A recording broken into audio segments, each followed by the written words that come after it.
A pleasure to meet all at last, and welcome back to Films I Should Have Talked About Years Ago. So what we have here is another unique example of probably a Netflix-based film that shouldn't really exist.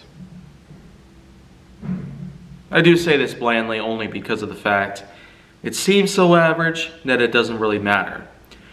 But anyways, in 2018, we got a Netflix film called How It Ends. And this film specifically gave us something pretty interesting to look at. I only say this with a light heart and not so much with an adequate mindset. But that's only because this is just one of those films that doesn't really need to exist. All it is about is a guy trying to reunite with loved ones, and when he does, a lot of stuff happens. He goes through a lot of cars because many of them had problems. He goes to meet a lot of people, and a lot of them were willing to help, thankfully, but others had crossed his path specifically to steal from him, hurt him, threaten others in his life. But I do feel like How It Ends actually does something very specific. And if you feel like I did a bad job describing what it is, well, here I go. What it is, it's about a guy who tries to go and get himself a trip. A trip specifically to go meet up with some other people in his life, including his own loved ones. Unfortunately, he does have a bit of a difficulty in trying to do so. And there's times where there actually appear to be some rather big problems, including power outages and connectivity losses in the Wi-Fi program. It turns out that there is in fact some impending doom that comes down. As he is informed by other people, it turns out even his phone cannot do a lot to help him. And it does seem that with a lot of the traffic that begins to build up, something big is coming. And the main reason for this is because of a huge disaster that actually gets revealed all the way at the very end of the film.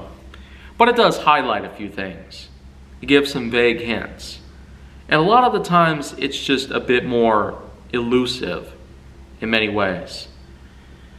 So when you put it together, How It Ends tries to be a bit of an apocalypse-biased film, but it doesn't really do a good job at doing so. It's certainly not like with how Deep Impact was able to give us a huge, insightful case revolving around an impending disaster. One that could very well spell doom with the capital D. So what I can at least point together here is that because this was 2 years before Greenland, it's probably nothing too much to look at. But I will in fact state a couple of things about this film, at least from what I can tell that I like. I certainly do like the many parts that revolve around the action scenes, but those only happen so many times.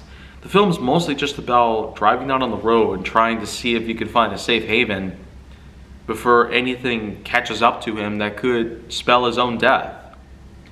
And the second thing I'd probably have to address is the fact that, well, one major battle that goes on throughout the action scenes is one that involves his own car being stolen, or at least a car that he actually stole himself, but still. A car gets taken, tries to find fuel, but unfortunately the fuel that he actually discovers is stolen.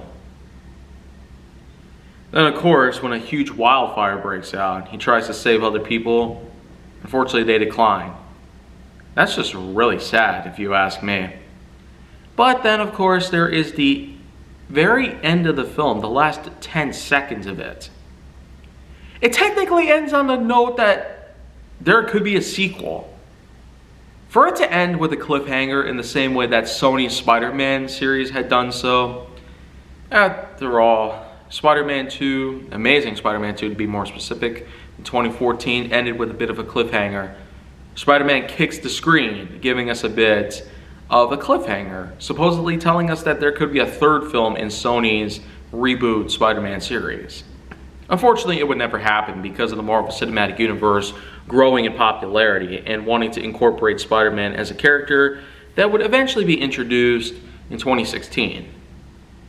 But of course, how it ends, supposedly getting a sequel, there hasn't really been a whole lot talked about it other than maybe a few articles that we've seen on the web, enticing what kind of announcements they could probably make on this.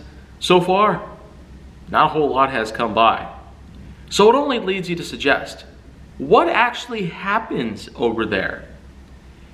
And I really do feel that cliffhangers are so unnecessary.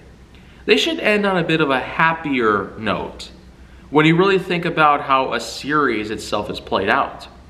Toy Story 1 ended with a happy ending, pretty much. Right at that very last moment, Woody and Buzz are looking at each other smiling in Andy's bedroom. And with Finding Nemo, at the very end of the movie, details how Nemo has himself a good time out in school with Mr. Ray. And then, of course, if we remember correctly on how the new Planet of the Apes films ended, well, it just goes to show, no true film series, or at least one film in particular, should ever have to end on a cliffhanger or a note telling us that a sequel is out when there probably won't even be a sequel out and about. So with that in mind, what do I have to give this one? Because I feel like I've gone off track too much, but that's just simply because I feel like I'm stalling here. I did give it one watch after all, and there's only so much I can piece together. But hey, I got together what I could, in the same way that I did my hardest on a lot of other films that I've talked about here in this series. So I suppose it's so average that it doesn't matter. 4.7 out of 10.1. Certainly not a great spot to be in, but considering how much room for improvement there is, even if a sequel is possible, they do have yet to learn their mistakes. I really do feel like that's the main problem here. Well, anyways, if you want to see more, go down on my channel. Make sure that you like, subscribe, comment, follow me on social media, and stay on the Hollywood side.